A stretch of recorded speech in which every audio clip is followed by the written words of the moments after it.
ആരാധന, ആരാധന,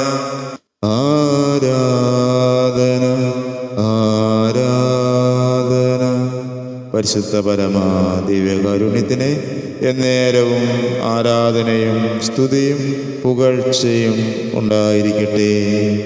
ജോഷ്യയുടെ പുസ്തകം 3-ാം അധ്യായം 5-ാം തിരുവചനം.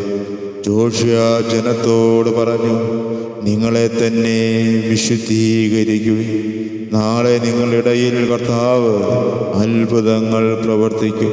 കുടുംബം വിശുദ്ധീകരിക്കപ്പെടുക, ഇതാണ് ഇന്നിൻ്റെ വലിയ ആവശ്യം. ഈ വിശുദ്ധീകരണത്തിൻ്റെ പ്രഥമ സ്ഥാനത്ത് നിൽക്കുന്നത് ശരീരത്തിൻ്റെ വിശുദ്ധിയാണ്.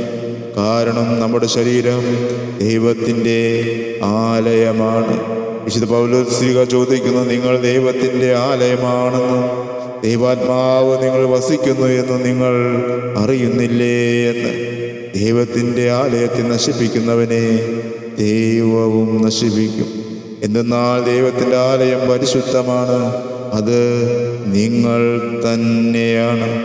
ആകയാൽ എൻ്റെ പ്രിയപ്പെട്ട ദൈവജനമേ, ദൈവത്തിൻ്റെ കാരുണ്യം അനുസരിച്ചുകൊണ്ട് ഞാൻ നിങ്ങളോട് അപേക്ഷിക്കുന്നു, നിങ്ങളുടെ ശരീരങ്ങളെ വിശുദ്ധവും ദൈവത്തിന് സ്വീകാര്യവുമായ സജീവ ബലിയായി സമർപ്പിക്കുകയും ഇതായിരിക്കണം നിങ്ങളുടെ യഥാർത്ഥമായ ആരാധന. Praise the Lord.